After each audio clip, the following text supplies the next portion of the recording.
due diligence on those, they would get kicked out to the bankers that were selected when the applicant was on the online system. They chose either an area or a banker that they worked with, and then those applications would eventually find their way to the relationship manager. So once we had those in our queue, we could start processing them and start filling in the back end information. And then we would submit those to the SBA for what we would call the PLP number, which was the number that SBA assigns to the loan. And once that loan is assigned a PLP number, then we had 10 days to close those loans. So we hustled, and our back office hustled. But to answer your question, the relationship managers that were receiving the emails, at least at my bank, on the PLP numbers, we would reach out to the borrowers and let them know that they had essentially been, awarded that number from the SBA. I mean, it took 4, 5, sometimes 6 days to get it. So, when the program started to run out of money, we were still getting PLPs, numbers from SBA. So it, didn't happen, immediately. It was a process. But at this point, everyone that got the first round has been notified from your bank? Yeah, because we would have had to have closed those loans by the end of last week or first part of this week if you were late getting your PLP number. But those that got it in, April 9th, 10th, or 11th, we had to close those by, the week of the 19th of April. Okay. And to be really clear, every lender could kind of customize their process to a certain extent. Is that right? So you may talk to a friend that's using a different lender, and their experience could be slightly different somewhere along the way. Yeah, there was some freedoms in between the banks, individual banks and SBA. I mean, the common ground for every bank was the E-Tran, which is SBA's database system. And it was important that your bank's database was able to communicate with their database to get those applications pushed back and forth. So, but I believe everybody's application process may have been a little different. I think the application itself was the same, but the process could vary, definitely within each individual bank. Great, thank you. So if I didn't get approved, I have not heard from my banker, or I didn't apply yet, will I have the opportunity? And that question could be changing by the hour, I suppose. Right at the moment, could I still apply for a PPP loan? Yeah, so what happened yesterday was the application for round 2, the system, the E-Train system opened up at 10:30 yesterday, and by 10:34, from what I read, it crashed. So I know most banks were having difficult times sending and getting those apps pushed over to SBA. Part of the problem was those applications that did not get approved the first time, but were sitting in the bank's, holding queue, were the first ones really to get submitted to SBA, beginning at 10:30. So I believe across the country, there was an overload of that system with all those applications really sitting on the doorstep of SBA. And I know that, they're probably not used to handling that kind of volume on a regular 7A loan or other loans that they process. It's just a matter of, them probably not being able to handle that. Because like I said, in 4 minutes, it was already down. So, and it didn't really get back up running full at any point. We got an email last night at 8:30, and, we were still having problems communicating with SBA. So, yeah. I know there's but a lot of to answer your question, they do have the opportunity to apply now, because again, the system hasn't exhausted all the second round of funds yet. So good. Yeah, I know there's a ton of frustration, but I try to remind everyone that this is new to all of us. So if you're frustrated at your banker or the SBDC for having information, it is simply that the information has been slow to flow. And if it's frustration over the technology, we're in unprecedented waters. If we've heard that once, we've heard it a million times in the last few weeks. So can you tell me, if I have not applied for an application for PPP, and now I want to do so, can you briefly tell me, like, what can I give you to give myself the best shot at getting Sure. that application Yep. processed? Yeah, so there is a form on the SBA website, and if you apply online through your bank, you know, the application should be available on their website. It's SBA Form 2483 is the application that's being used currently. It's 2 pages of information, but there's some check marks and things you have to check off and initial some questions. So it's not really a lengthy application process. And then more importantly, that's the piece that gets you to the bank. At least, hopefully that's what gets you into their queue to start working on it. Now, there's a lot of backup information, calculating your monthly payroll expenses. We have our application at the bank has a calculator that you can plug in numbers from your payroll documents, your insurance documents, your state and local tax documents to try to get you that number at the bottom, which is what you want to apply for. I know the CPAs locally have also assisted our borrowers in that process as well. And so those documents that are the support to those numbers have to be included as well, which would be a 941 form, which shows your quarterly payroll numbers. There's also other information. You want to have support documentation.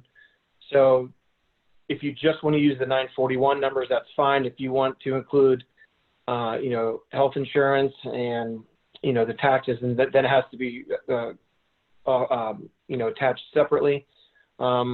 401k contributions, all those can be included in the number as well. And then,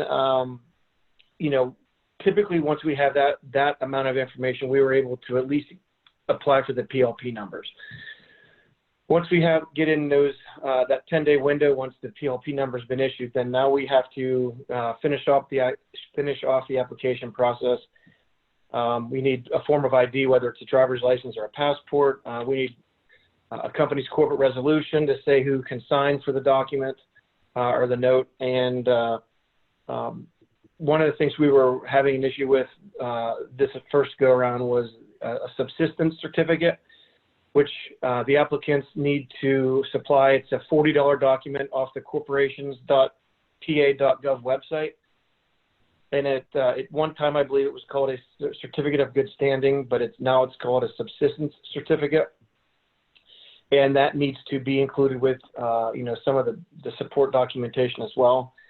And then once we have all that, we submit that for a final approval. And then once we have that information and the final approval, then we can usually document it within a couple of days and send the note out to the borrower. And it's a 9-page document that we have at my bank, and there's three signature places, and that's the process.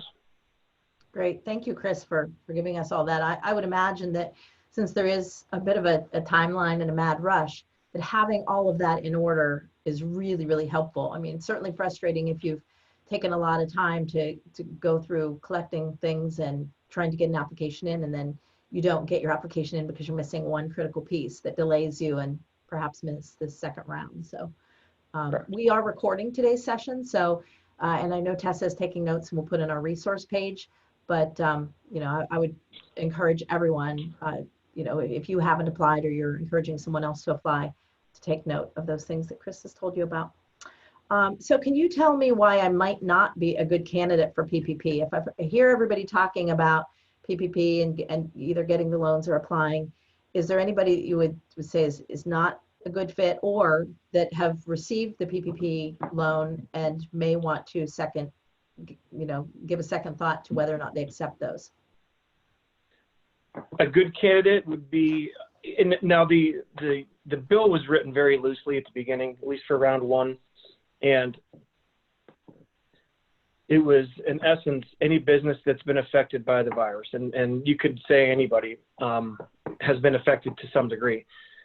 I know stories that I've been hearing throughout, other lenders in my company, some people weren't ready to call their employees back yet because, they were not on the essential business list. So, they applied for the loan. They wanted to make sure they got in line for it. And then once they got the money, they're like, well, I can't be open until May 8th or even longer. So, some of those were restaurants and if they weren't offering takeout and needed those employees there, then they were really sort of sitting there paying their employees to do nothing and not really knowing how long it would be until they were, seeing those again.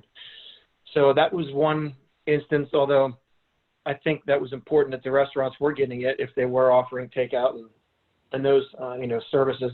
But I did read yesterday that the Los Angeles Lakers received, $6 million, and that would not be a good candidate, even though they've been disrupted. It's, a multi-billion-dollar company. So yeah, they applied and the bill was written so loosely that they got their money. Mm-hmm. And that's just, my opinion, not a good candidate. Harvard got money and they didn't need it. They have one of the largest endowments in, the country. So those would be, I guess, businesses where I don't think would need it or should have applied. But again, the bill was written again, loosely and came out so quickly that I don't believe that those were going to be businesses that were considered would have been if they let the bill get studied a little bit longer. May have realized that maybe universities and professional sports teams shouldn't be on the list. Right. And Chris, I apologize. I asked a little out of order, but I'll follow up with that and say so I was fortunate. I got in on the PPP. I received word that I'm approved for a loan. Now what? Do I need to call my people back to work? What do I need to do next? Well, technically, you are on your 8 weeks starts whenever you receive your funds. So that's when essentially, if you are calling your employees back to actually do work, then yes, they need to be called back, rather, pretty quickly. If you're a restaurant and you're not even open, I think you need to start paying them.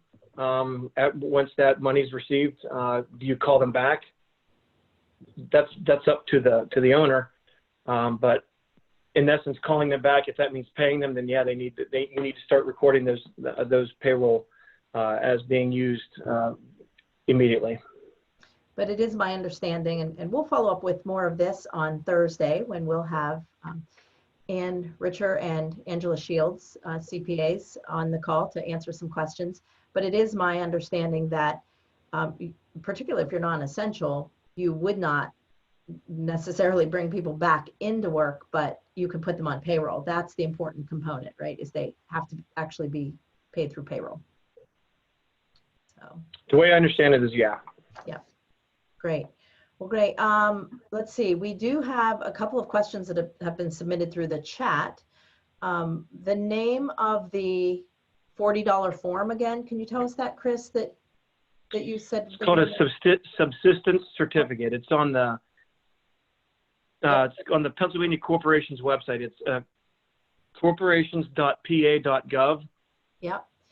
And Tessa will put a link to that up on our resource page too. Oh, and when the website comes up, on the left-hand corner, there's about a third of the way down, it says corporations.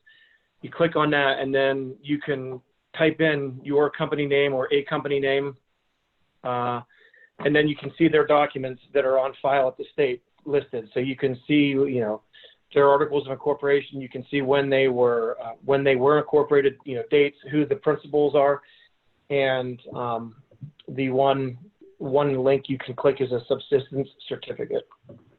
Great. And I just changed the slide there. You can visit our website. We'll list any resources mentioned today on this particular page of our website. And perhaps some of you have been to our COVID site anyways. We've been trying to post important links. If you see something we've missed that we should add, we'd be happy to. Now we are just a minute over. If you don't mind, I'm going to ask just one other question that's been submitted. And that is that one of our listeners said, I had a question yesterday from a W-2 non-statutory employee. Are they able to apply for PPP? Is it a different situation?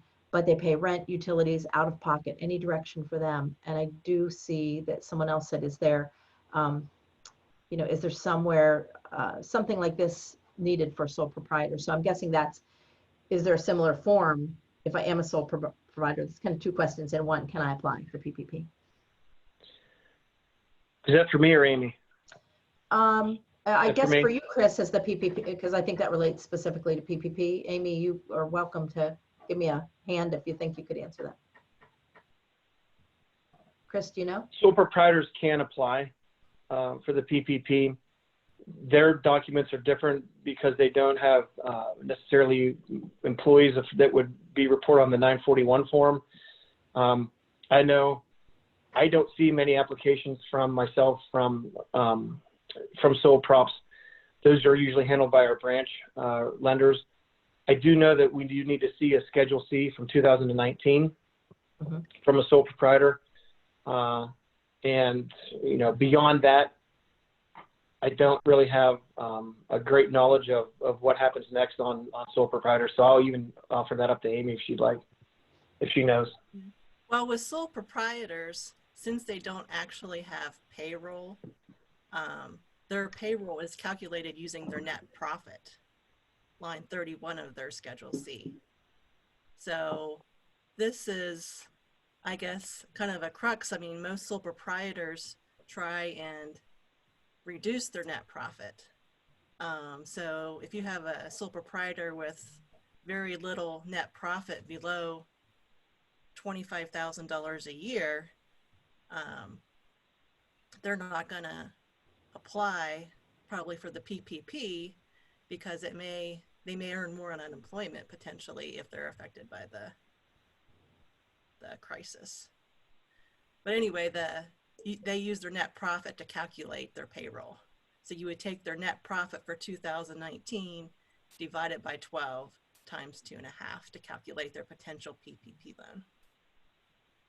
Great. So the bottom line is, yes, you can, but Yes, you with one of the pieces of advice that I've kind of been lending out to everyone is, go quickly to look at the opportunities and perhaps apply for things. Go slow when you decide what to accept and how to spend your money, because you don't want to be left with, any kind of ramifications from the tax side or elsewhere. So we're in following calls, we will be talking more about some of the tax consequences. We'll talk about some HR issues by next week. So with that, we are a little over our half hour. So I'm going to start to wind down here. I certainly want to thank Amy and Chris. A reminder, things are changing quickly. So I know that with each of our presenters, we put them in a little bit of a vulnerable situation because they can answer a question and, before the day's out, someone changes the rules. So I really, really thank Chris and Amy. I've put up their contact information. We'll include that on our resource page. I know they've both said that you're welcome to contact them if you have additional questions. And we may even do a follow-up one of these at some point to see what's changed in the next few weeks. So thank you both. Take a look at our resource page, and on Thursday, again, we will be, we'll have Angela and Ann to answer some questions for CPAs. You still do have some time to submit questions to me. If you have something you'd like, I'll take a quick look here at the chat. I know Tessa has been too, to make sure we're not missing anything. But thank you all. Wish you a great Pennsylvania Day, Venango County Day, and hope to see you all back on Thursday. Great. Bye. Bye-bye. Thank you. Thank you.